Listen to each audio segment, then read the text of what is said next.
فإني سمعت رسول الله صلى الله عليه وسلم يقول إن العبد إذا قام إلى الصلاة أتي بذنوبه كلها فوضعت على عاتقيه।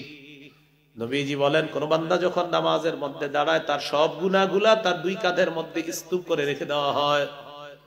কুল্লামা রাকা আও সাজাদা, যখনই সে রুকু করে সিজদা করে, তাসাকাতাত আন, তখনই তার গুনাহগুলা ঝরে পড়া শুরু হয়ে যায়। ইন্নাল্লাযীনা ইয়াখশাউনা রাব্বাহুম বিল গায়বি লাহুম মাগফিরাতুন ওয়া আজরুন কাবীর। আল্লাহকে না দেখে যারা ভয় করে, রবকে না দেখে যারা ভয় করে, আল্লাহ তাআলা বলেন তাদের জন্য রয়েছে মাগফিরা, ক্ষমা, সুবহানাল্লাহ, ওয়া আজরুন কাবীর, তাদের জন্য রয়েছে বিরাট পুরস্কার। কত বড় পুরস্কার! আল্লাহ যত মহান তার পুরস্কার হবে তত মহান, সুবহানাল্লাহ। দ্বীনের উপর অটল থাকবা, যদিও দ্বীনের উপর অটল থাকাটা এত সহজ ব্যাপার না, কষ্ট হবে, হ্যাঁ কষ্ট হবে, অটল থাকতে পারবা না এত সহজে।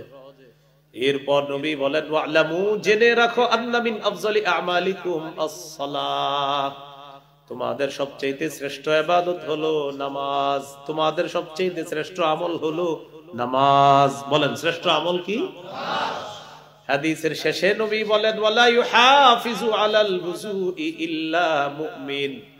নবীজি বলেন, মুমিনরাই ওযু গুরুত্ব সহকারে করে, মুমিনরাই ওযু গুরুত্ব সহকারে করে, মুমিনরা ওযু করে গুরুত্ব সহকারে। তিরমিজির 4 নম্বর হাদিস। قال رسول الله صلى الله عليه وسلم مفتاح الجنة الصلاة ومفتاح الصلاة الطهور। নবীজি বলেন, জান্নাতের চাবি হলো নামাজ, নামাজের চাবি হলো পবিত্রতা অর্জন করা। পবিত্রতা নামক চাবি দিয়ে নামাজ খুলতে হবে, আর নামাজ নামক চাবি দিয়ে জান্নাত খুলতে হবে, সুবহানাল্লাহ। সূরা বাকারার 23 নম্বর আয়াতে আল্লাহ বলেন, وَإِن كُنتُمْ فِي رَيْبٍ مِّمَّا نَزَّلْنَا عَلَى عَبْدِنَا فَأْتُوا بِسُورَةٍ مِّن مِّثْلِهِ। আমি আমার বান্দা মুহাম্মদ সাল্লাল্লাহু আলাইহি সাল্লামের উপর যে কোরআন নাজিল করেছি, এই কোরআনের ব্যাপারে যদি তোমাদের কোনো সন্দেহ হয়, তোমরা কোরআনের মতো একটা সূরা এনে দেখাও। পরের পৃষ্ঠাে আল্লাহ বলেন, ফাইল্লাম তাফআলু ওয়ালান তাফআলু, যদি তোমরা না পারো আর কিছুতে পারবাও না, বলতেছে যদি না পারো আর কিছুতেই তোমরা পারবাও না। ফাত্তাকুন নারাল্লাতী ওয়াকুদুহান নাস ওয়াল হিজারা, তাহলে ওই আগুনকে ভয় করো যে আগুনের জ্বালানি মানুষ এবং পাথর। সূরা আলিফ লাম মিম আস-সাজদা 2 নম্বর আয়াতে আল্লাহ বলেন, তানজিলুল কিতাবি লা রাইবা ফীহি মির রাব্বিল আলামিন। কোরআন আল্লাহর পক্ষ থেকে অবতীর্ণ, এতে কোনো সন্দেহ নাই, এটা বিশ্বজগতের রবের পক্ষ থেকে অবতীর্ণ কিতাব। সূরা ইউনূসের 37 নম্বর আয়াতে আল্লাহ বলেন, وما كان هذا القرآن أن يفترى من دون الله ولكن تصديق الذي بين يديه وتفصيل الكتاب لا ريب فيه من رب العالمين। আল্লাহ তাআলা বলেন, এই কোরআন কোন মানুষের পক্ষ থেকে বানানো না, এটা আল্লাহ ছাড়া কারো পক্ষ থেকে তৈরি করা না, বানানো না। ওয়ালাকিন তাসদীকাল্লাযী বাইনা ইয়াদাইহি, কোরআন তার আগের যত আসমানি কিতাব সবগুলাকে সত্যায়নকারী। সুবহানাল্লাহ। ওয়া তাফসীলাল কিতাবি লা রাইবা ফীহি মির রাব্বিল আলামিন, কোরআন তার পূর্বের যত কিতাব আছে সব কিতাবের স্পষ্ট ব্যাখ্যা দান করে এই কোরআন। লা রাইবা ফীহি মির রাব্বিল আলামিন, এটা যে বিশ্ব জগতের রবের পক্ষ থেকে অবতীর্ণ কিতাব, এই ব্যাপারে কোনো সন্দেহ নেই। তাহলে যালিকাল কিতাবু লা রাইবা ফীহি, এই কিতাব যে কিতাবের ব্যাপারে কোনো সন্দেহ নাই, এটা হলো আল কোরআন। এরপরে আল্লাহ তাআলা বলেন, আওয়াজ বাড়ান না ভাই, আওয়াজ বাড়ান না, আওয়াজ আগের মতো রাখেন, আগে যেরকম ছিল ওরকম করেন না। আর পরে আপনারা পুরা ফাটায় নামাজ এখন ওরকম রাখেন। হ্যাঁ, আমি আগে কইরা কোনো মতে যাই। হ্যাঁ, আগে আগের মতো রাখেন। তো আল্লাহ তাআলা বলেন, এই যে আওয়াজটা সুন্দর ছিল একটু আগে, কি জানি করে ফেলছে না, এটা ওদেরও দোষ না। আলোচক সাহেব যারা ওঠে ওনারা বলে ফাটাও, আরো ফাটাও, বাড়াও। আমি তো মনে করেন আমি তো আলোচক না, আমি তো কিছুক্ষণ একটু কোরআন হাদিস আপনাদের সামনে পড়াশোনা হবে, ব্যাস এরপরে চলে যাবো। তো এই জন্য আমারটা ফাটাফাটি হবে না, আমারটা হবে একদম যত কম আওয়াজ। তো আল্লাহ তাআলা বলেন এই কিতাব, যে কিতাবে কোনো সন্দেহ নাই। এরপরে বলেন হুদাল্লিল মুত্তাকিন, এটা মুত্তাকিদের জন্য হেদায়েত। এখন এই কোরআন মুত্তাকিদেরকে কেমন হেদায়েতের রাস্তা দেখায়। ইন্না হাদাল কুরআন ইয়াহদি লিল্লাতী হিয়া আকওয়াম, আল্লাহ তাআলা বলেন নিশ্চয়ই এই কোরআন এমন রাস্তা দেখায় যেটা সহজ, সঠিক এবং সোজা রাস্তা। সবচেয়ে সোজা রাস্তা, এই সোজা রাস্তা দেখায় কোরআন। ওয়ায়ুবাশশিরুল মুমিনিনা আল্লাযীনা ইয়া'মালুনাস সালিহাতি আন্না লাহুম আজরান কাবীরা, যারা ঈমানদার, যারা নেক আমল করে, কোরআন তাদেরকে সুসংবাদ দেয় যে তাদের জন্য রয়েছে আজরান কাবীরা, বিরাট প্রতিদান আল্লাহর কাছে রয়েছে। বিরাট প্রতিদান আল্লাহর কাছে রয়েছে। তো এই কোরআন হেদায়েত, মুত্তাকিদের জন্য হেদায়েত। সূরা আলী ইমরানের 138 নম্বর আয়াতে আল্লাহ বলেন, হাদা বায়ানুল লিন্নাস ওয়া হুদাও ওয়া মাউইযাতুল লিল মুত্তাকিন। এই কোরআন মানুষের জন্য স্পষ্ট ব্যাখ্যা দানকারী একটা গ্রন্থ। বায়ান, স্পষ্ট একটা রূপরেখায় কোরআনের মধ্যে আছে। বায়ান সবকিছু স্পষ্ট বর্ণনা করে দেয়। সঠিক পথ নির্দেশক হলো এই কোরআন। ওয়া হুদাও ওয়া মাউইযাতুল লিল মুত্তাকিন, কি বলে দেখেন, যারা মুত্তাকি তাদের জন্য হেদায়েত, তাদের জন্য পুরা কোরআনটা হলো ওয়াজ। সুবহানাল্লাহ। মুত্তাকিদের জন্য পুরা কোরআন ওয়াজ, নসিহত।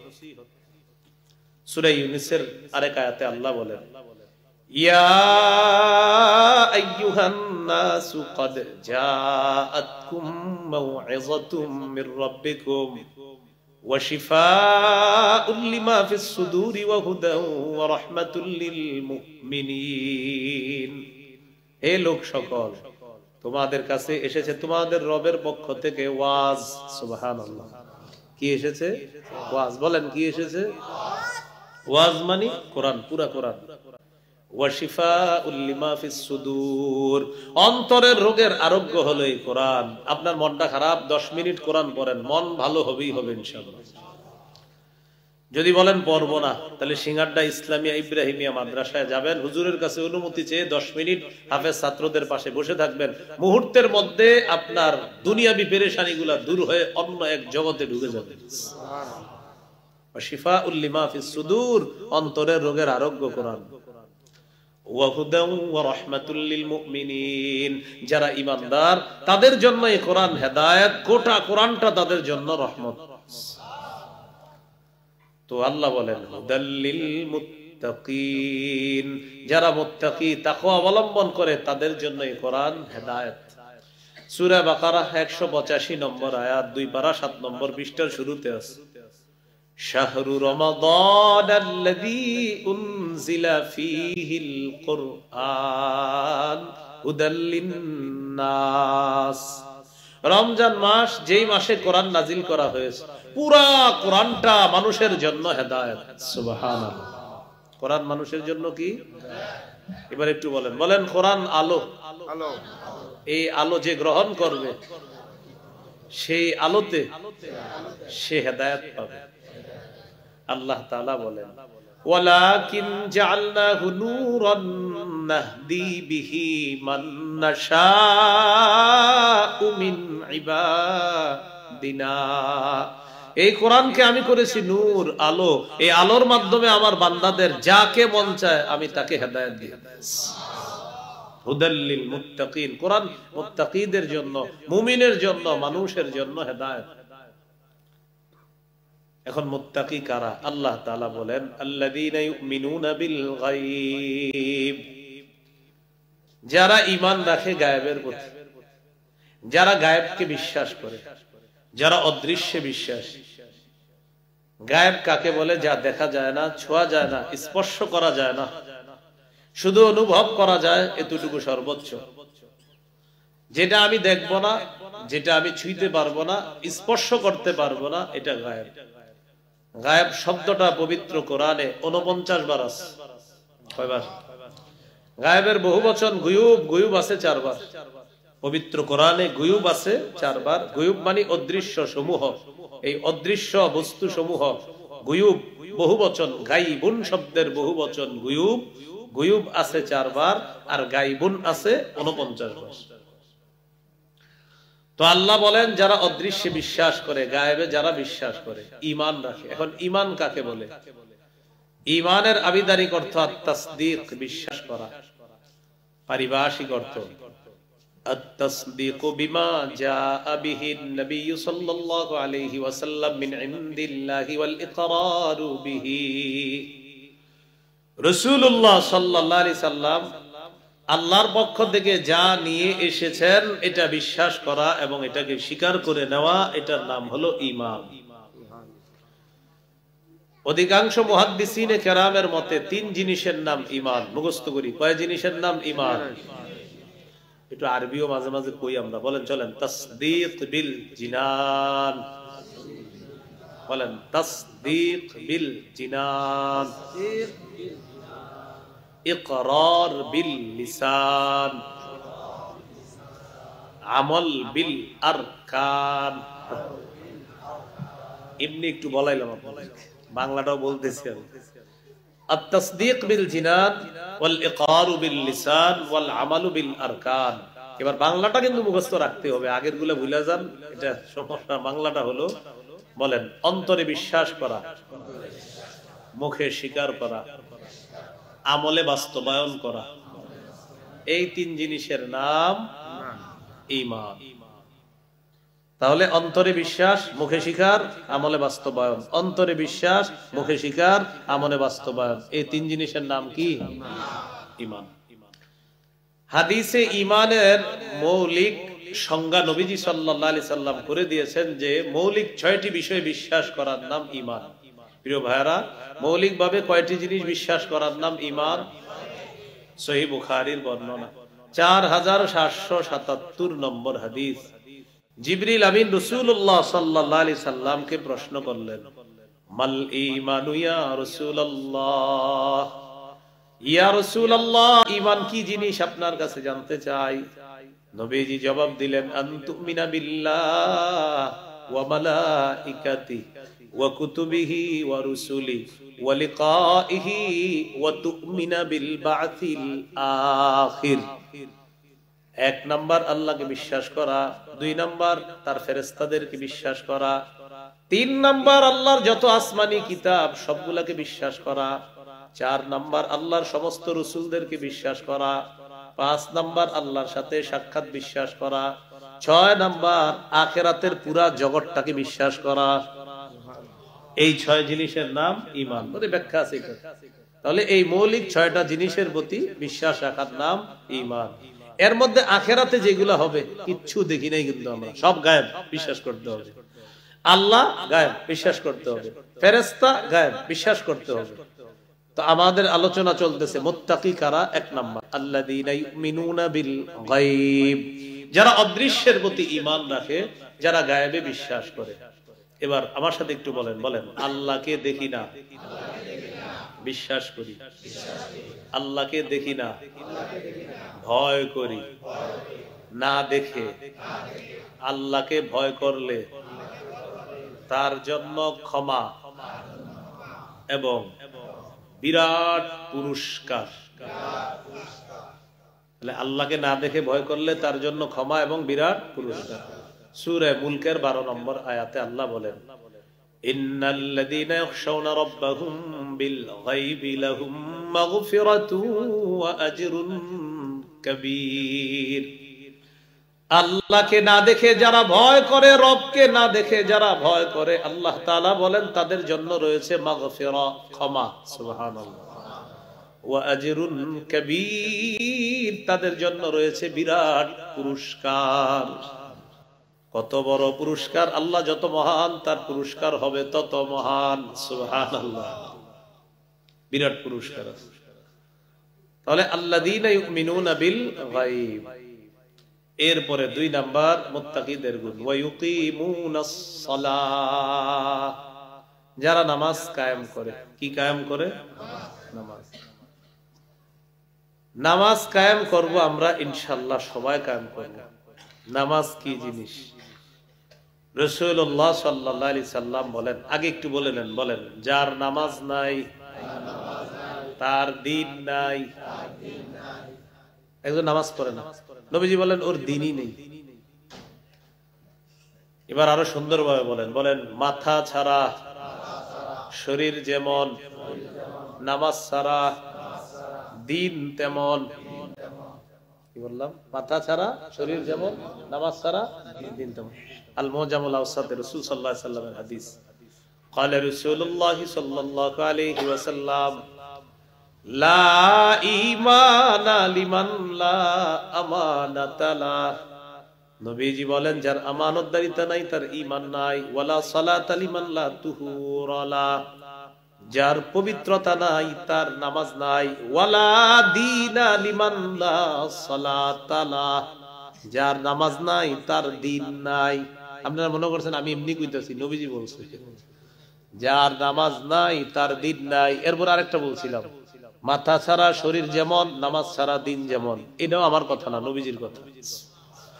নবীজি বলেন ইন্নামা মাউদিউস সালাহ মিনাদ-দীন কার-রাসি মিনাল জাসাদ। নবীজি বলেন শরীরের জন্য মাথা যেমন, দিনের জন্য নামাজ তেমন। মাথা ছাড়া যেমন শরীর নাই, নবী বলেন নামাজ ছাড়া তেমন দিন নাই। নামাজ ছাড়া দিন নাই, মাথা ছাড়া শরীর নাই। এখন মনে করেন হুজুর আমার মাথা লাগবে না, তো আপনার মাথা লাগবে না যদি কোন, আচ্ছা আহেন মাথা লাগাইতে দিয়ে। তো মাথা ছাড়া আপনি যেমন, নামাজ ছাড়া আপনার দিন তেমন। তাহলে আজকে থেকে নামাজ যারা না পড়বেন চিন্তা করবেন, আচ্ছা আমার মাথাটা না থাকলে কেমন হইতো? তখন আপনার আরেকজন বলবে তোমার নামাজ ছাড়া দিন যেমন, তোমার মাথা ছাড়া শরীরও তেমন। তাহলে মাথা না থাকলে আপনি নিজের প্রশ্ন করবেন আমার মাথাটা না থাকলে এটা কোনো কথা? নবীও বলেন নামাজ না পড়লে তোমার দিন নাই, এটা কোনো কথা? আমার মাথা না লাগে আমার শরীর থাকবে না, মাথা থাকবে না, এটা কোনো কথা? নবীও বলেন নামাজ পড়বা না, এটা কোনো কথা? কি বলতেছেন যে মাথা থাকবে না এটা কোনো কথা, নবী বলেন নামাজ পড়বা না, এটা কোনো কথা? কেন হুজুর, কেন নামাজ পড়বো? নবীও বলতেছেন কেন মাথা লাগবে? হুজুর মাথা ছাড়া তো আমার মূল্যই নাই, নবীও বলছেন নামাজ ছাড়া দিন নাই। তো 2 নাম্বার ইউকিমুনাস সালাহ, যারা নামাজ কায়েম করে। আমরা সবাই নামাজ পড়বো, বলেন ইনশাআল্লাহ। আল্লাহ তৌফিক দান করেন। ইবনে মাজাহ 278 নম্বর হাদিস, قال رسول الله صلى الله عليه وسلم استقيموا, নবী বলেন তোমরা দ্বীনের উপর অটল থাকবা, অবিচল থাকবা। ওয়ালান তুহসু, তবে এটা এত সোজা না। দ্বীনের উপর অটল থাকবা, যদিও দ্বীনের উপর অটল থাকাটা এত সহজ ব্যাপার না, কষ্ট হবে। হ্যাঁ, কষ্ট হবে, অটল থাকতে পারবা না এত সহজে।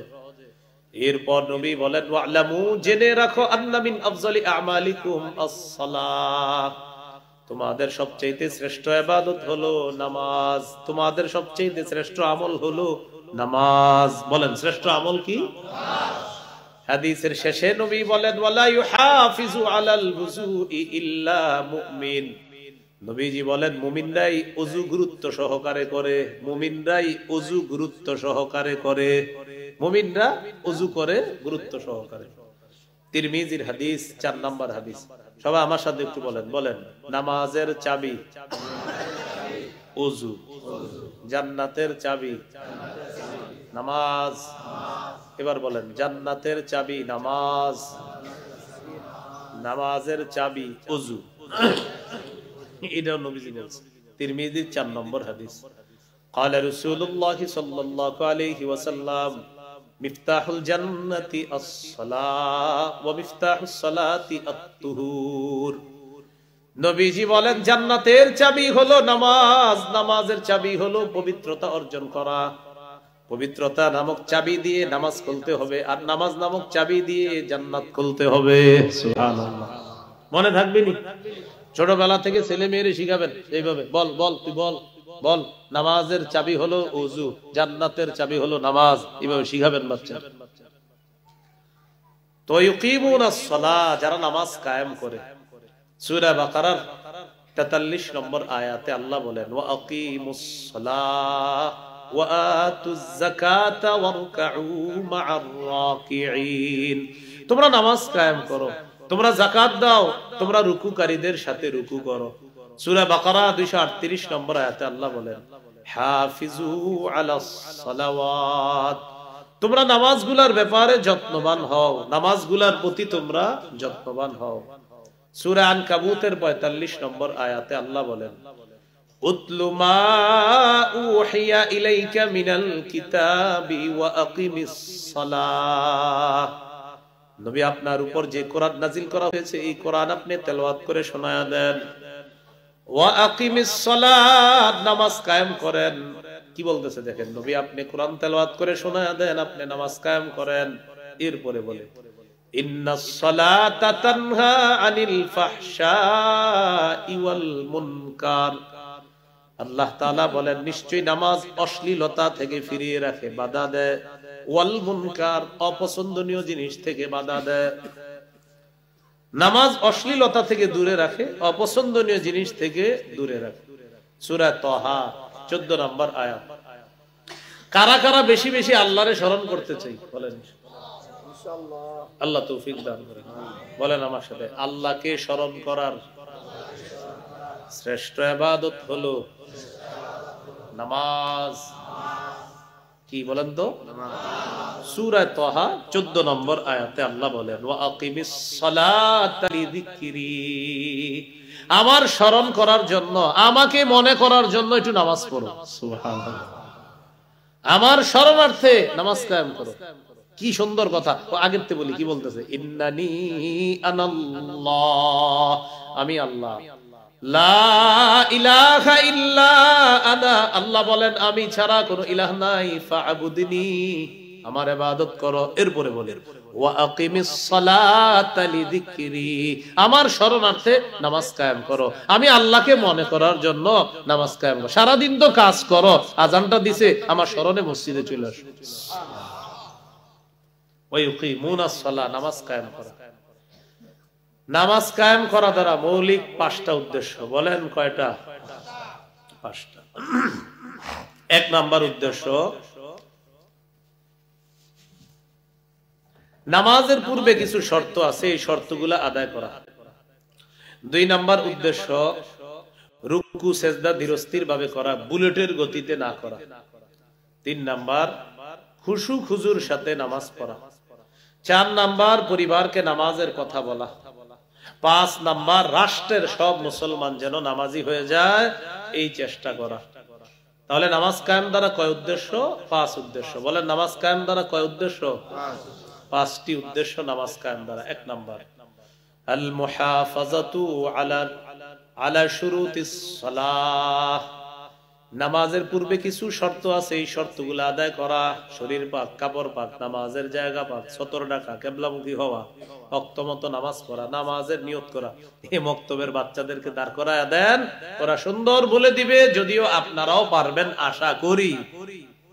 বাকি ওই আর কি, মক্তবের বাচ্চা সবগুলারে দাঁড় করায় দেন, ওরা আপনার সামনে। ওরা এখনো প্রস্রাব করার পর কেমনে পবিত্র হবে এটা শিখছে, কিন্তু প্রস্রাব যে অপবিত্র এটাও ভালো করে বুঝে নাই। এরকম নাবালেক বাচ্চা আপনারে শোনায় দিবে শরীর পাক, কাপড় পাক, ওর শরীর যদিও না পাক, কিন্তু ও আপনারে সব শোনায় দিবে। ছোট মানুষ কিচ্ছু বুঝে না, কিন্তু এটি দেখবেন ফর করে বলে দিবে। সুবহানাল্লাহ। তো নামাজের পূর্ববর্তী শর্ত শরীর পাক একটা। এই শরীর পাক করা মানেও নামাজ কায়েম করা। সূরা মাইদার 6 নম্বর আয়াত আল্লাহ তাআলা বলেন ইয়া আইয়ুহাল্লাযীনা আমানু ইযা কুমতুম ইলাস সালাহ ফাগসিলু ওয়ুজুহাকুম ওয়া আইদিয়াকুম ইলাল মারাফিক ওয়ামসাহু বিরুউসিকুম ওয়া আরজুলাকুম ইলাল কা'বাইন।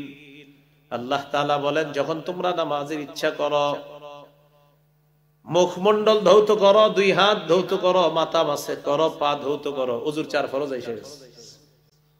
ওযু না থাকলে ওযু করা। সহিহ বুখারীর বর্ণনা 6456 নম্বর হাদিস। আরেকটা বর্ণনা আসছে 6956।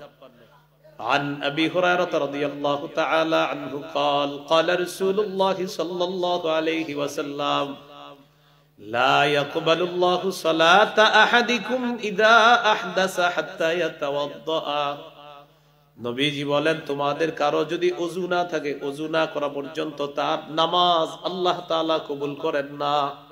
তাহলে শরীর পাক করা, গোসল ফরজ হলে গোসল করা। ওয়া ইন কুনতুম জুনুবান ফাত্তাহরু, যদি তোমরা জুনুবি হও, যদি তোমাদের উপর গোসল ফরজ হয়, ভালোভাবে পবিত্রতা অর্জন করে নাও, গোসল করে নাও। এই হলো শরীর পাক করা। এরপরে কাপড় পাক। সূরা মুদ্দাসসিরের 4 নম্বর আয়াতে আল্লাহ বলেন, ওয়া থিয়াবাকা ফাতাহহির, নবী আপনি আপনার কাপড়গুলা পবিত্র করেন। সহিহ বুখারীর বর্ণনা 227 নম্বর হাদিস। এক মহিলা নবীর কাছে আসছে। আসার পর রাসূল সাল্লাল্লাহু আলাইহি সাল্লামকে মাসালা জিজ্ঞাসা করছে।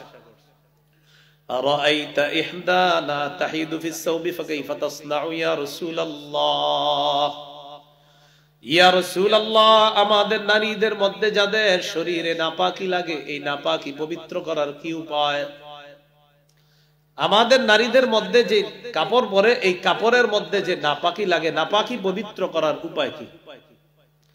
আমরা শ্রদ্ধার সাথে শুনি। মা বোনরা আল্লাহ প্রদত্ত অসুস্থতার সম্মুখীন হয়। এই অসুস্থতায় যে নাপাকি লাগে, এই নাপাকি কাপড় থেকে পবিত্র করার কি উপায় যদি কাপড়ে লেগে যায়? فقال رسول الله صلى الله عليه وسلم تحته, 1 নাম্বার ওই নাপাকি ঘষে উঠাবে। 2 নাম্বার সুম্মা তুকরিসুহু বিল মা, এরপর এটা পানি দিয়ে এইভাবে রিগড়িয়ে নেবে। 3 নাম্বার তামদাহুহু, এটা ভালোভাবে চিপবে, এরপর এটা শুকাতে দিবে। ওয়া তুসাল্লি ফিহি, এরপর নামাজ পড়বে। কাপড়টা শুকায়া পবিত্র করে ওই পবিত্র কাপড়ে নামাজ পড়তে হবে। এখানে আমরা যে মাসালাটা শিখলাম সেটা হলো নামাজের পূর্বে কাপড় পবিত্র আছে কিনা এটা চেক করা, মানেও নামাজ কায়েম করা। কি করা? নামাজ। এজন্য আল্লাহ বলে নাই নামাজ পড়ো, বলছে নামাজ কায়েম করো, প্রতিষ্ঠিত করো। অনেক কিছু লাগে নামাজ পড়তে, এজন্য বলছে কায়েম করো। তো এই গেল শরীর পাক, কাপড় পাক, এরপরে নামাজের জায়গা পাক। পুরা দুনিয়াটা আমাদের জন্য পাক, সুবহানাল্লাহ। কিন্তু আমরা নাপাক বানাই। এজন্য চেক করতে হবে নাপাকি আছে কিনা, থাকলে এই নাপাকি দূর করে পাক করতে হবে। এই হুকুমটাও নামাজ কায়েম করা। সহিহ বুখারী 438 নম্বর হাদিস। قال رسول الله صلى الله عليه وسلم اعطيت خمسا لم يعطهن احد من الانبياء قبلي। নবীজি বলেন, আমাকে এমন 5টি জিনিস দেওয়া হয়েছে যেই 5টি জিনিস আমার আগে কোন নবীকে দেওয়া হয় নাই। 1 নাম্বার নুসিরতু বিররুবি মাসিরাতা শাহরিন, আমি কোন জাতির বিরুদ্ধে জিহাদের উদ্দেশ্যে যখন রওনা করব, বের হওয়ার পর আল্লাহ তাআলা 1 মাসের দূরত্বে আমার ব্যাপারে কাফেরদের মনে ভীতি সৃষ্টি করে দেয়। কে জানে আইরে ভীতি সৃষ্টি করে দেয়। 2 নাম্বার ওয়াজুইলাত লিয়াল আরদু মাসজিদান ওয়া তাহুরা, নবীজি বলেন গোটা পৃথিবী আমার উম্মতের জন্য মসজিদ, গোটা পৃথিবী আমার উম্মতের জন্য পবিত্র। এবার নবী বলেন, আমার উম্মতের কারো যদি হঠাৎ নামাজের সময় হয়ে যায়, আশেপাশে কোথাও মসজিদ নাই, নবী বলেন ওখানেই নামাজ পড়ে নাও, আল্লাহ তাআলা কবুল করে নিবেন। কাজ করতেছেন, আশেপাশে মসজিদ নাই, দূরত্বে অনেক দূরে মসজিদ, তো আপনি যে কাজ করতেছেন, মসজিদ না থাকলে সেখানে ওযু করে ওই পবিত্র মাটিতে আপনি নামাজ পড়বেন, আল্লাহ তাআলা আপনার নামাজ কবুল করে নেবেন।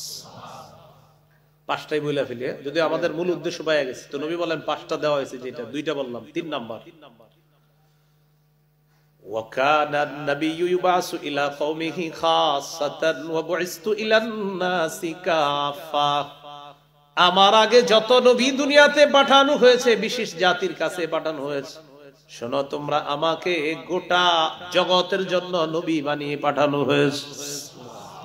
4 নাম্বার, উহিল্লাত লিয়াল গনাইম, অতীতের জাতি জিহাদ করার পর যুদ্ধলব্ধ সম্পদ তাদের জন্য বৈধ ছিল না। আমার জন্য, আমার উম্মতের জন্য জিহাদ করার পর তারা যে যুদ্ধলব্ধ গনিমতের সম্পদ পাবে, এই সম্পদ তাদের জন্য আল্লাহর পক্ষ থেকে বৈধ করে দেওয়া হয়েছে। 5 নাম্বার, উতিতুশ শাফাআ, অনুবাদটা সবাই করি, বলেন, আমাকে সার্বজনীন সুপারিশ করার অনুমতি প্রদান করা হয়েছে। এই 5 নাম্বার বৈশিষ্ট্য হলো আমাকে সার্বজনীন সুপারিশ করার অনুমতি প্রদান করা হয়েছে। কিয়ামতের ময়দানে সবাই বিপদে থাকবে, আমাদের নবী সুপারিশ করবে, আল্লাহ তাআলা নবীর সুপারিশে সর্বপ্রথম বিচার ব্যবস্থা চালু করবে। তাহলে 5টার মধ্যে একটা হলো জমিন পবিত্র, আর আমাদের ওই আলোচনা চলতেছে শরীর পাক, কাপড় পাক, নামাজের জায়গা পাক করাটাও নামাজ কায়েম করা। সতর ঢাকা, সতর ঢেকে নামাজ পড়া, সুন্দর কাপড় পরিধান করে সতর ঢেকে, হাতটা সুন্দর মতো ঢেকে এরপর নামাজ পড়া, মোটামুটি ভাবে একটা পোশাক হয়। সূরা আরাফের 31 নম্বর আয়াতে আল্লাহ বলেন, ইয়া বানি আদম খুযু জিনাতাকুম ইনদা কুল্লি মসজিদ। আল্লাহ তাআলা বলেন, হে আদম সন্তান, তোমরা প্রত্যেক নামাজের সময় বেশভূষা ধারণ করো, সুন্দর পোশাক পরে নামাজ পড়বা। মসজিদের সামনে ঘাট আছে, পুকুর আছে, এলাকার অনেক মানুষ গরমকালে ঘাটের মধ্যে গোসল করেই কোনো মতে গামছাটা গায়ে দিয়ে দূর, আল্লাহু আকবার, গামছাটা গায়ে দিছে। গরম, এত গরমে কেমনে নামাজ পড়বে, এই জন্য গরমে গামছাটা গায়ে দিয়ে বাস মেরে দিতেছে। আল্লাহ, সুন্দর পোশাক পরে যাবো ইনশাআল্লাহ, বলেন ইনশাআল্লাহ। ইমাম সাহেব কখনো গেঞ্জি পরে নামাজ পড়ায়? বেড়ায় সবচেয়ে দামি মানুষ মসজিদে, উনি এত সুন্দর পোশাক পরে আর আমি গরমে বাঁচতেছি না, এই জন্য গামছা। আগে না, আগে একটু নিজের চিন্তা করেন যে আমার চেয়ে ইমাম সাহেব দামি, এই বেটা কত সুন্দর পোশাক পরে নামাজ পড়াইতেছে, আর আমি পিছনে আছি, আমার বাপ সাহেব কি গামছা। আল্লাহ, কি হলো এটা? যদি যুক্তির আলোকে বলেন তো বেটার গামছা পরে উচিত ছিল, কারণ হে সবচেয়ে দামি। যে ভাই, আমার শরীর এমনি গরম আর আমি হইলাম ইমাম, গরম বেশি আছে শরীরে, আমি সব খুলে ফেলি, আমনে মুক্তাদি হয়ে খুলে ফেলছেন। তো শরীর পাক, কাপড় পাক, নামাজের জায়গা পাক, সতর ডাকে, একটু সুন্দর পোশাক পরে নামাজ পড়ে, কিবলামুখী হওয়া। নবীজি সাল্লাল্লাহু আলাইহি সাল্লাম 17-18 মাস বাইতুল মুকাদ্দাসের দিকে ফিরে নামাজ পড়ে, কিন্তু মনটা চায় কাবার দিকে ফিরে নামাজ পড়তে, মুখে বলে না। কেন বলে না? কারণ আল্লাহর হুকুম হলো ওই দিকে বাইতুল মুকাদ্দাসের দিকে ফিরে নামাজ পড়া, তাই মুখ দিয়ে বলে না, কিন্তু মন চায়। আল্লাহ তাআলা জানায়া দিলেন, ক্বাদ নারা তাকাল্লুবা ওয়াজহিকা ফিস সামা, হাবিব আপনি বারবার চেহারা আকাশের দিকে উঠান, আবার নিচের দিকে নামান, কেন আমি জানি। সুবহানাল্লাহ, আপনি যে খালি এমন এমন করেন, আমি কিন্তু জানি কেন করেন। ঠিক আছে, ফালানুয়াল্লিয়ান্নাকা কিবলাতান তারদাহা, আপনার মন মতো কাবাকে আবার আমি আল্লাহ কিবলা করে দিব, ওই কাবার দিকে আমি আপনাকে অচিরে ফিরিয়ে দিচ্ছি। নামাজে আছে নবীজি 2 রাকাত পড়ে ফেলছে, 4 রাকাত ওয়ালা নামাজ 2 রাকাত পড়ে ফেলছে, বাইতুল মুকাদ্দাসের দিকে ফিরে। রিমান্ড আর যাই হোক, তো 2 রাকাত ওয়ালা নামাজ পড়ে ফেলছে, 4 রাকাত ওয়ালা নামাজ 2 রাকাত পড়ে ফেলছে। জিবরিল আমিন আয়েশা বলতেছে, আরো 2 রাকাত বাকি আছে না, তাড়াতাড়ি কাবার দিকে ঘুরেন। আল্লাহ কিবলা পরিবর্তন করে দিয়েছে। আপনি খালি আকাশের দিকে তাকান বারবার, কেন? আল্লাহ তাআলা জানেন আল্লাহ কিবলা পরিবর্তন করে দিয়েছে, এই মুহূর্তে বাকি 2 রাকাত কাবার দিকে পড়বেন। এই জন্য ওই মসজিদকে বলা হয় মসজিদু জিল কিবলাতাইন, 2 কিবলার মসজিদ। মানে এক মসজিদে নবী সাল্লাল্লাহু আলাইহি সাল্লাম একই নামাজ 2 কিবলার দিকে ফিরে পড়ছেন, এই জন্য 2 কিবলার মসজিদ বলা হয় এটা।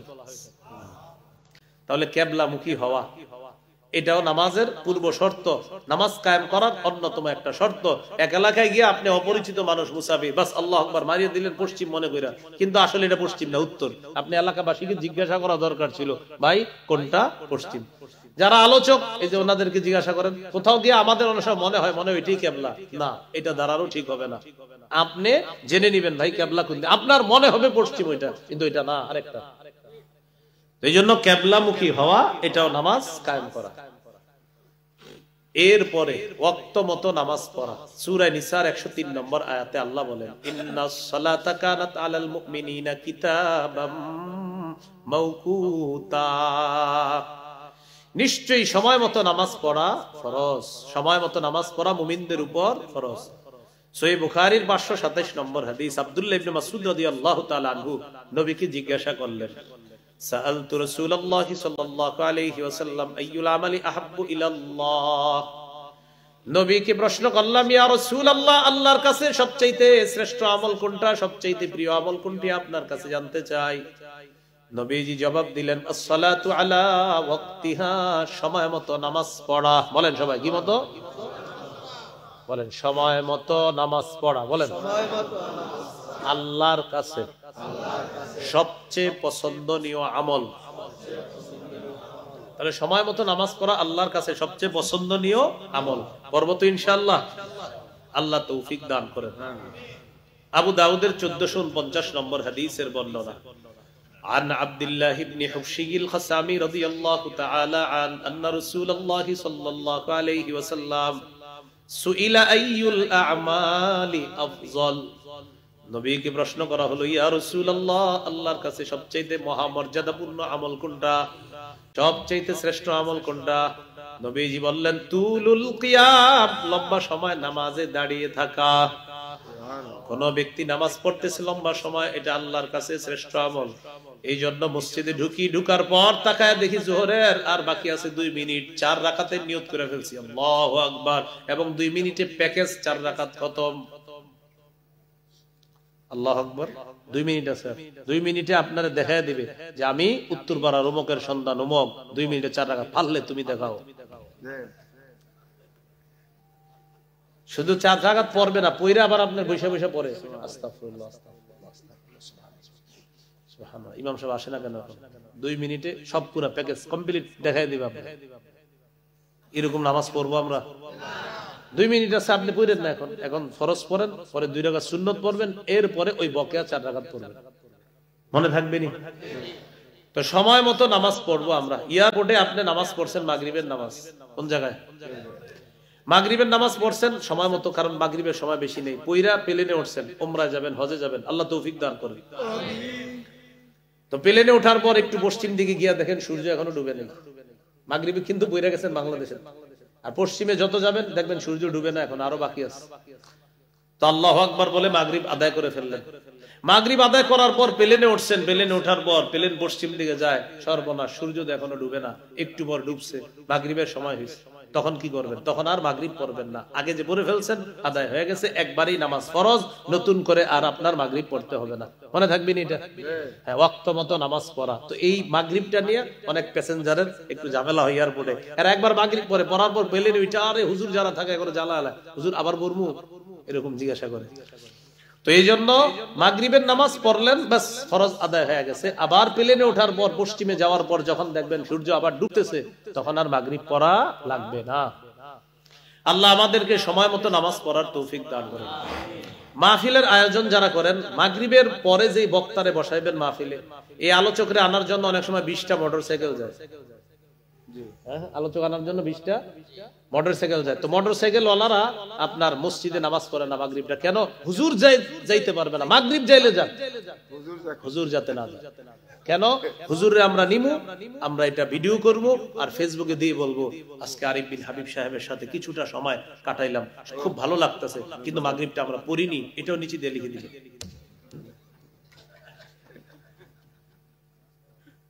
না, আমি আপনারা এরকম করেন না, না না, এই এলাকায় এরকম নাই, মানে আপনারা এরকম হয়।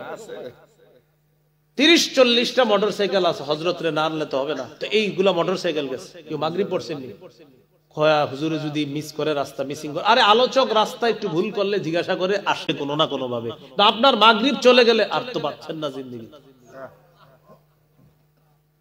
এই জন্য এখানে যারা আছেন আপনারা অনেক মাহফিল করেন অনেক জায়গায়, আল্লাহর হস্তে মাগরিবের বিষয়টা খুব খেয়াল রাখবেন। এশার সময় ঠিক আছে একটু আগে পরে পড়া যায়, কিন্তু মাগরিব আপনি কেন ইচ্ছা করে দেরি করবেন? তো আমরা এই কাজগুলো যদি কাউকে পাঠায় মোটরসাইকেল দিয়ে বলে দিবেন এইভাবে, তুমি হুজুরের সাথে যোগাযোগ করে বলো, হুজুর আমরা অমুক জায়গায় মসজিদের সামনে আছি, মসজিদে মাগরিব পড়তে ঢুকছি, হুজুর আপনি যদি আগে এসে পড়েন তো এই জায়গায় দাঁড়াতে পারেন, আমরা মসজিদে ঢুকে গেছি, এটা হুজুরে বইলা ঢুকে যান, যেন তিনিও পেরেশানি না করে আর আপনারাও পেরেশান না করেন। কি হয়ে গেল কথা? এটার জন্য আল্লাহ আপনার উপর খুশি হবে, অন্যরা নারাজ হলেও আল্লাহ খুশি হবে। আল্লাহ কথাগুলা মনে রাখার তৌফিক দান করে। তাহলে নামাজ সময় মতো পড়া মানেও নামাজ কায়েম করা, নামাজের নিয়ত করা। সহিহ বুখারীর 1 নম্বর হাদিস, قال رسول الله صلى الله عليه وسلم انما الاعمال بالنيات। নবীজি বলেন আমলের প্রতিদান বিশুদ্ধ নিয়তের সাথে। বলেন আমলের প্রতিদান বিশুদ্ধ নিয়তের সাথে। তাহলে এই হলো নামাজ কায়েম করা দ্বারা 1 নাম্বার উদ্দেশ্য। মনে আসেনি 5টা মৌলিক উদ্দেশ্য। 1 নাম্বার নামাজের পূর্ববর্তী শর্তগুলা গুরুত্ব সহকারে আদায় করা মানে নামাজ কায়েম করা। এই শর্তগুলা মাত্র জানলাম। এবার 2 নাম্বার আলোচনায় যাই। নামাজ কায়েম করা দ্বারা দ্বিতীয় উদ্দেশ্য আল মুহাফাজাতু আলা রুকুই ওয়াস সুজুদ। রুকু সেজদা ধীরস্থির ভাবে করা, রুকু সেজদার প্রতি যত্নবান হওয়া। প্রথম কথা হলো 7 অঙ্গের উপর আমরা সিজদা করি। কয় অঙ্গে? সহিহ বুখারীর বর্ণনা 809 নম্বর হাদিস এবং 812 নম্বর হাদিস। এই হাদিসের মধ্যে আছে রাসূলুল্লাহ সাল্লাল্লাহু আলাইহি সাল্লাম বলেন, আমাকে আদেশ করা হয়েছে আমি যেন সিজদা করি 7 অঙ্গের উপর। আরেক বর্ণনায় উমিরান নবী সাল্লাল্লাহু আলাইহি সাল্লাম আইয়াসজুদা আলা 7 আযা। নবীকে হুকুম করা হয়েছে 7 অঙ্গের উপর সিজদা করার জন্য। 1 নাম্বার আল জাবহা ওয়া আশারা বিয়াদিহি আলা আনফিহি। নবী আঙ্গুল দিয়ে ইশারা দিয়ে বুঝাইছে, শোনো কপাল মানি নাক সহ। বলে দিছে কপাল মানি, ইঙ্গিত করে বলছে নাক সহ। তো আমার বয়ান শুনে আবার আপনারা খালি কপালটা লাগায়েন না, যে নাক লাগাবো না। কারণ হাদিসে নবী কপাল বইলা সাথে সাথে বইলা দিছে, এই শোনো নাক সহ, কপাল মানি নাক সহ। এই হলো 1 নাম্বার অঙ্গ। এরপরে ওয়াল ইয়াদাইন, 2 হাত। তাহলে 1 আর 2 কত হলো? 3। ওয়ার রুকবাতাইন, 2 হাঁটু, কত হলো? 5। ওয়ার রিজলাইন, 2 পা, এই হলো 7। সাথে সাথে নবী বলেন আমাকে নিষেধ করা হয়েছে ওয়ালা নাকুফা শাআরান ওয়ালা সাওবান। আমি নামাজে দাঁড়ায় যেন এমন না করি, দেখেন দেখেন তাকান, এমন না করি চুলগুলা ঠিক করে, কাপড় ঠিক করে, স্ত্রী যেন ঠিক থাকে। যে নবীজি বলছেন আমাকে আল্লাহর পক্ষ থেকে নিষেধ করা হয়েছে আমি যেন নামাজে কাপড় না গুটাই, চুল না গুটাই। এরকম আসেনি মুসল্লি? না এই এলাকায় না থাকলেও পৃথিবীতে আছে। তো দেখবেন চুল খোসে, দাড়ি গুলাই যে নামাজে দাঁড়ায়, আল্লাহু আকবার, এভাবে ঠিক করে। নবীজি বলেন আমাকে বলা হয়েছে আমি যেন চুল না গুটাই, আমি যেন কাপড় না গুটাই। তাহলে 7 অঙ্গের উপর যে অবস্থা, মাশাআল্লাহ সুন্দর, যে অবস্থায় নামাজে ঢুকে গেছি বাস, অন্য কোনো কাজ আর না করা। প্রথমে তাকবীরটার নাম কি? তাকবীরে তাহরিমা। কেন? নবীজি বলেন তাহরিমুহা আত-তাকবীর। আল্লাহু আকবারের নাম হলো তাকবীরে তাহরিমা। কেন? আল্লাহু আকবারের মাধ্যমে নামাজের বাহিরের সব কাজ তুমি হারাম করে ফেলছো। সুবহানাল্লাহ, আল্লাহু আকবার, এটার নাম তাকবীরে তাহরিমা। কেন? কেন জানো? তুমি আল্লাহু আকবার বলে দুনিয়াবি সব কাজ হারাম করে ফেলছো। এখন আর নামাজে অন্য কাজ করো না, দাড়ি খুইটো না, চুল খুইটো না, কাপড় গুটায়ও না, কারণ নামাজে আল্লাহু আকবার বইলা সব হারাম করে ফেলছো। এখন তুমি শুধু আল্লাহর সাথে কাজ করো। আল্লাহ বুঝার তৌফিক দান করেন। তাহলে রুকু সেজদাগুলো আমরা ধীরস্থির ভাবে করব। সহিহ বুখারীর 757 নম্বর হাদিস। নবীজি মসজিদে বসে রইছে, এক ব্যক্তি আসছে মসজিদে, আয়েশা নামাজ পড়ছে। নামাজ পড়ার পর নবীজিকে সালাম দিছে, আসসালামু আলাইকুম। ফারাদ্দা আলাই, নবী সালামের জবাব নিয়ে বললেন ইরজি, যাও ফাসাল্লি, আবার নামাজ পড়ো। ফাইন্নাকা লাম তুসাল্লি, তুমি নামাজ পড়ো নাই, যাও আবার নামাজ পড়ো। আবার তিনি গেলেন, যাওয়ার পর রাজা ইউসাল্লি কামা কানা সাল্লা, যাওয়ার পর আবার আগের মতো নামাজ পড়ছে। আবার আসছে, সালাম দিছে, নবী সালামের জবাব নিয়ে বললেন যাও আবার নামাজ পড়ো। আবার তিনি আসলেন, আসার পর সালাম দিলেন, নবী সালামের জবাব নিয়ে বললেন যাও আবার যাও নামাজ পড়ো। সাহাবী বললেন ওয়াল্লাযী বা'সাকা বিল হাক্কি মা উহসিনু গায়রা, আল্লাহর কসম হুজুর এর চাইতে ভালো আর পারি না। তবে যদি আমরা হাসতেছি, তিনি যে পড়ছিলেন আম করছে সুন্দরী পড়ছে, নবীজির কাছে মনে হয়েছে এটা হয় না, কিন্তু আম করছে যে সুন্দর পড়ছে এটা নিশ্চিত। এবার নবীজি তাকে শিখাইয়া দিলেন, তুমি যখন নামাজের ইচ্ছা করবা আল্লাহু আকবার বলে হাত বাঁধবা, সানা পড়বা, ফাতিহা পড়বা, এরপর তোমার কাছে যে সূরাটা সহজ ওইটা পড়বা। সুম্মা রকা, রুকু করবা। রুকুটা কিভাবে করবা? হাত্তা তাতমাইন্না রাকিআ, ধীরস্থির ভাবে রুকু করবা, ইতমিনানের সাথে রুকু করবা। ইতমিনান কাকে বলে আজকে থেকে মনে রাখবেন। জোহরের সুন্নত, বিশেষ করে সুন্নতে, নফলে, একাকি নামাজে ইমামের পিছে আপনি তো বেশিক্ষণ পারবেন না। ইমাম সাহেব যতক্ষণ রুকু, আপনারও রুকু ততক্ষণ। ইমাম সাহেবের সিজদা যতক্ষণ, আপনারও সিজদা ততক্ষণ। আপনি একাকি রুকু করতেছেন, আপনার দিল যেন সাক্ষী দেয়, হ্যাঁ রুকুটা মোটামুটি হইছে, এইটা হবে রুকু। হাত্তা তাতমাইন্না রাকিআ, ধীরস্থির ভাবে। ইতমিনান কাকে বলে? ইতমিনান বলা হয় কলবের মধ্যে একটা প্রশান্তি, হ্যাঁ আমার রুকুটা হইছে। এরপর তুমি রুকু থেকে সোজা হয়ে দাঁড়াবা। হাত্তা তা'তাদিলা কাইমা, সোজা হয়ে দাঁড়াবা। আমাদের অনেকে দেখবেন বাঁকা হয়ে থাকে। ইমামের পিছনে অনেক মুসল্লি সাহেব রুকু থেকে উঠার পর এইভাবে থাকে, রাস্তায় তিনি সোজা হাঁটে, কিন্তু নামাজে আসলে বাঁকা হয়ে থাকে। আর বুঝায়, ও হুজুর তাড়াতাড়ি সিজদায় যান। নবীজি বলেন তা'তাদিলা কাইমা, সোজা হয়ে দাঁড়াবা, সুম্মা সুজুদ, এরপর সিজদা করবা। হাত্তা তাতমাইন্না সাজিদা, ধীরস্থির ভাবে সিজদা করবা। দুই সিজদার মাঝখানে বসবা, ধীরস্থির ভাবে সোজা হয়ে বসবা, বাঁকা হয়ে থাকবা না। কিছু মানুষ দুই সিজদার মাঝখানে এত বাঁকা হয়ে থাকে, তার দুই সিজদা মিলে হয় একটা সিজদা। দুই সিজদা মিলে কয়টা হয়? একটা। এখন বলেন এক রাকাতে সিজদা কয়টা?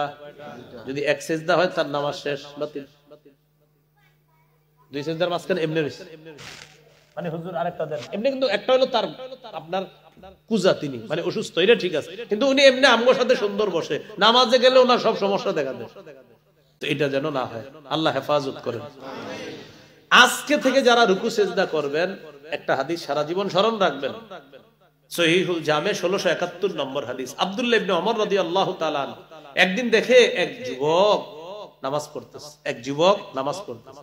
তো নামাজের মধ্যে লম্বা সময় দাঁড়ায় রয়েছে, কিন্তু রুকুটা দাঁড়ানোর চেয়ে একটু শর্ট করে, সিজদাটা দাঁড়ানোর চেয়ে একটু শর্ট, মানে শর্ট মানে আবার খুব দ্রুত এমন না, মানে উনি লম্বা সময় দাঁড়িয়ে নামাজ পড়ছে। রুকুটা তুলনামূলক দাঁড়ানোর চেয়ে একটু শর্ট, তুলনামূলক সিজদাটা একটু সংক্ষিপ্ত করছে। আব্দুল্লাহ ইবনে ওমর রাদিয়াল্লাহু তাআলা আনহুমা বললেন, আচ্ছা তোমাদের মধ্যে তাকে কেউ চিনো? একজন বললেন, আমি চিনি। আব্দুল্লাহ ইবনে ওমর বললেন, লাউ আরাফতুহু লা আমারতুহু আইয়ুকসিরা রুকুআ ওয়াস সুজুদ, আমি যদি তাকে চিনতাম, তাকে বলতাম তুমি রুকু সিজদাটাও একটু লম্বা করবা, যেমনি ভাবে লম্বা দাঁড়াও। সবাই জিজ্ঞাসা করলো কেন?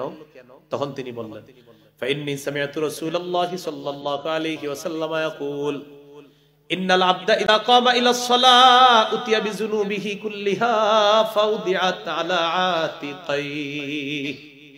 নবীজি বলেন, কোন বান্দা যখন নামাজের মধ্যে দাঁড়ায়, তার সব গুনাহগুলা তার দুই কাঁধের মধ্যে স্তূপ করে রেখে দেওয়া হয়।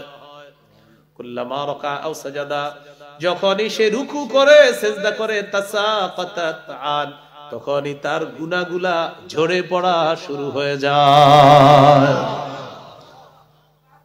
তাহলে আজকে থেকে আমার সাথে বলেন, বলেন রুকুতে থাকবো ততক্ষণ, বলেন গুনাহ ঝাড়তে চাই যতক্ষণ।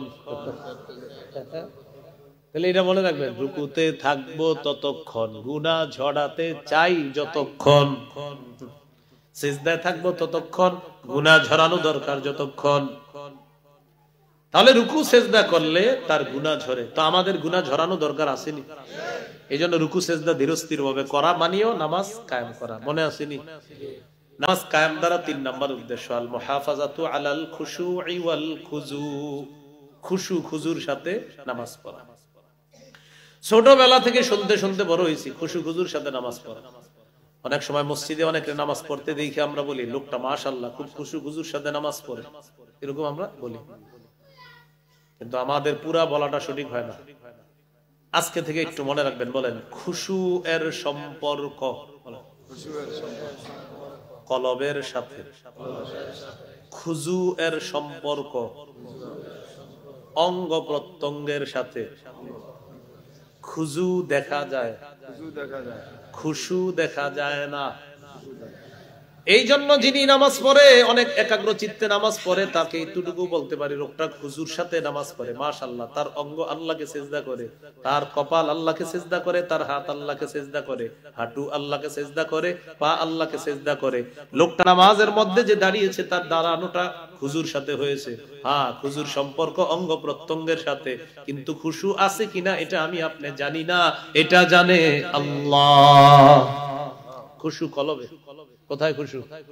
তাহলে বুঝে থাকলে বলেন আল্লাহু আকবার। নামাজে দাঁড়াইলাম, দেখেন নামাজে দাঁড়ানোর পর আমার অঙ্গ প্রত্যঙ্গ গুলো আল্লাহর জন্য নামাজ পড়ে খুশু হলো। আমার কলবের মধ্যে আছে এই জমিনটার দাম ওমকে কয় 2,10,00,000 হইলে কেমন হয় না? হাসেন না, হাসেন না, শোনেন একটু গুরুত্ব দেন না, এটা মনে আসতে পারে, আপনার কলবে আসতে পারে। দেখেন যে আমি নামাজে দাঁড়াইলাম, আমার অঙ্গ প্রত্যঙ্গ আল্লাহর সামনে দাঁড়িয়েছে, ইবাদত আল্লাহর জন্য করতেছে, হঠাৎ কলবের মধ্যে আসছে যে জমিটা 2,00,000 বলে ওমকে 2,10,00,000 হইলে কেমন হতো? খুশু হলো কিন্তু খুশু হলো না। খুশু হলো কিন্তু কি হলো না। খুশু কিভাবে হলো? ইমাম রুকুতে যায়, আপনিও রুকুতে যান, ইমাম সিজদায় যায়, আপনিও সিজদায় যান, ইমাম দাঁড়ায়, আপনিও দাঁড়ান, খুশু হলো। কিন্তু খুশু ইমামেরও আছে কিনা আপনারও আছে কিনা এটা জানেন আল্লাহ। মুসল্লিদের কার খুশু আছে এটা জানে কে? আল্লাহ। তো এই জন্য আমরা খুশু খুজু উভয়টা লাগবে। তাহলে আলেম ছাড়া অন্যরা বলেন, ওলামা হযরতরা অন্যরা বলেন তো খুশুর সম্পর্ক কার সাথে? কলব। খুশুর সম্পর্ক এটা দেখে কে? আল্লাহ। আর খুজুর সম্পর্ক এটা আমরা দেখি যে এই বেচারা সুন্দর নামাজ পড়তেছে, কিন্তু খুশুওয়ালা নামাজ কিনা এটা জানে আল্লাহ। এবার একটু বলেন যাদের কলবে খুশু আছে তাদের জন্য নামাজ সহজ। সুবহানাল্লাহ। হ্যাঁ, সূরা বাকারার 45 নম্বর আয়াতে আল্লাহ বলেন ইস্তাঈনু বিস-সাবরি ওয়াস-সালাহ, ধৈর্য এবং নামাজের মাধ্যমে তোমরা সাহায্য প্রার্থনা করো। ওয়া ইন্নাহা লাকাবীরাতুন ইল্লা আলাল খাশিঈন, আল্লাহ তাআলা বলেন যারা খুশুওয়ালা ঈমানদার তাদের জন্য, যারা খুশুওয়ালা ঈমানদার তাদের জন্য নামাজ কোনো কঠিন না। নামাজ কঠিন, তবে খুশুওয়ালা মুমিন যারা তাদের জন্য নামাজ সহজ। সুবহানাল্লাহ। কেউ যদি বলে আমার নামাজ পড়তে ভালো লাগে না, বুঝতে হবে তার কলবে খুশু নাই। সুবহানাল্লাহ, খুশু নাই। যদি হঠাৎ বলে ভাই নামাজ না খুব কঠিন লাগে, ও কলব দিয়া তুমি নামাজ পড়ো না। কেউ যদি আইসা বলে ভাই নামাজ পড়তে ভালো লাগে না তোমার, না নামাজ কঠিন মনে হয়, হ্যাঁ তো তুমি নামাজ তো সুন্দরই পড়ো। ও ভাই পড়ি যখন সুন্দরই পড়ি, বোঝা গেল আপনার অঙ্গ প্রত্যঙ্গ সুন্দর, নামাজ পড়ে কলব ঠিক মতো পড়ে না। তাহলে খুশু খুশু দুইটাই লাগবে। আবার খুশু বইলে এটা করেন না আবার যে হুজুর আমি মসজিদে নামাজ পড়ি না, কেন? কলব দিয়া শুধু বাতাসে নামাজ পড়ি, এটা আবার করেন না। এই জাতীয় আপনি আমাদের দেশের লোক পাবেন যারা মসজিদে গিয়ে নামাজ পড়ে না, তারা এইভাবে নামাজ পড়ে, সেটা হলো কলবের জগৎ, মারেফতের জগৎ, এটা আর কেউ দেখে না। এই জাতীয় কেউ কথা বললে বলবেন আমি বুঝছি। কি বলবেন? বলেন সবাই কি বলবেন? হ্যাঁ যদি কয় কি বুঝছো বলবেন আপনি বন্ড। কি বলবেন? আর আপনি যার অনুসারী সেও বন্ড। সাথে সাথে আপনার বলবেন তুমি জানো ওনার 2 কোটি মুরিদ, আপনি বলবেন 4 কোটি মুরিদ যদি হয় ও বন্ড, সব মুরিদ বন্ড। হ্যাঁ নামাজ পড়ে না আবার কয় এটা বুঝবা না, আপনি বলবেন বুঝছি। যদি কয়েন হ্যাঁ তোমার সামনে নামাজ পড়ি না এটা বুঝবা না, তো ঘরে পড়েননি, কয় না সেখানেও পড়ি না, তো পড়েন কোথায়? হ্যাঁ এটাই তো বুঝবা না, আপনি বলবেন বুঝছি। কি? আপনি বন্ড। তো আমি আজকে খুশু হুজুর ওয়াজ করছি না, এটা নিয়ে আবার বলতে পারে দেখছো হুজুর বইলে গেছে কলব নামাজ পড়বে, তো বলবেন হুজুর এটাও বলছে অঙ্গ প্রত্যঙ্গ নামাজ পড়বে। আল্লাহ আমাদেরকে বোঝার তৌফিক দান করেন। তো যাই হোক খুশু খুজুটা মনে থাকবে নি তো দেখি কোন তো খুজুর সম্পর্ক কার সাথে? মাশাআল্লাহ, খুশুর সম্পর্ক। এই খুশু খুজুর সাথে নামাজ পড়া মানেও নামাজ কায়েম করা। 4 নাম্বার পরিবারকে নামাজের কথা বলা। সূরা তাহা 132 নম্বর আয়াতে আল্লাহ বলেন ওয়া'মুর আহলাকা বিস-সালাতি ওয়াসতাবির আলাইহা লা নাসআলুকা রিজকা। নবী আপনার পরিবারকে নামাজের হুকুম করেন, আপনার পরিবারকে নামাজের হুকুম করেন, আপনি নিজেও ধৈর্যের সাথে নামাজ আদায় করেন। সাথে সাথে আল্লাহ বলেন লা নাসআলুকা রিজকা, আমি আপনার কাছে রিজিক চাই না। নাহনু নারযুকুকা, আমি আপনাকে রিজিক দেই। বড় অবাক করা বিষয়, আল্লাহ আলোচনা শুরু করলেন নামাজ দিয়ে, আলোচনা শেষ করলেন রিজিক দিয়ে। ওটা নাকি নামাজ আর রিজিকের মধ্যে কি সম্পর্ক? আয়াত নিয়ে চিন্তা করে বুঝতে পারলাম মানুষ রিজিকের টেনশনে নামাজের অলসতা করে, মানুষ রিজিকের টেনশনে নামাজে অলসতা করে। দোকানের শাটার অর্ধেক লাগাইছে, মুয়াজ্জিন বলে কদ কামাতিস সালাহ, কদ কামাতিস সালাহ, নামাজ দাঁড়ায় গেছে, আসেন আসেন আসেন। দোকানদার শাটার অর্ধেক লাগাইছে, এই মুহূর্তে একজন আইসা কয় আগামীকাল আমাদের বাড়িতে মেহমান আসবে, 10,000 টাকার সদাই নিব, 10,000 নামাজ, 10,000 নামাজ, 10,000 নামাজ। আল্লাহ বলেন লা নাসআলুকা রিজকা, আমি তোর কাছে রিজিক চাই না, নাহনু নারযুকুকা, আমি রিজিক দেই, তুমি নামাজে যাও, আমি ব্যবস্থা করব। যাও। এই হলো নামাজ আর রিজিকের সম্পর্ক। রিজিক আপনারে ফিতনায় ফেলাবে। হঠাৎ রিজিক মানি যে আপনি রিজিক তালাশ করতেছেন, হালাল ভাবেই আপনি ব্যবসা করেন, এই মুহূর্তে এসে আপনারে বলবে ভাই 10,000 টাকার সদাই লাগবে। মুয়াজ্জিন কয় কত কমাতিস সালাহ, আপনি টেনশন, কত কমাতিস সালাহ 10,000, কত কমাতিস সালাহ 10,000। আল্লাহ তাআলা বলেন শাটার লাগাও, লাগাও, নামাজে যাও। আরে তুমি আমারে রিজিক দাও নাকি, আমি তোমারে রিজিক দেই, যাও। এই 10,000 এর বিপরীতে কি দিব কল্পনা করবা, যাও। পরিবারকে নামাজের কথা বলা, বিবিকে, ছেলে মেয়ে সবাইকে ডেইলি নামাজের খোঁজ নিবেন।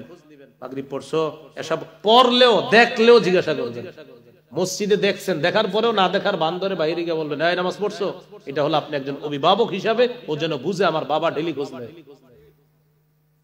এই হলো পরিবারকে নামাজের কথা বলা। 5 নাম্বার, রাষ্ট্রে নামাজ কায়েম করা, রাষ্ট্রের সব মুসলমান যেন নামাজি হয়। এই দায়িত্ব 1 নাম্বার রাষ্ট্রপ্রধানের। কার? এমন রাষ্ট্রপ্রধান কপালে আছে কিনা আল্লাহ জানে। এমন রাষ্ট্রপ্রধানের জন্য দোয়া করব, বলেন আল্লাহ 4 গুণওয়ালা একজন রাষ্ট্রপ্রধান চাই। নামাজ কায়েম করবে, যাকাত চালু করবে, সৎ কাজের আদেশ করবে, অসৎ কাজের নিষেধ করবে।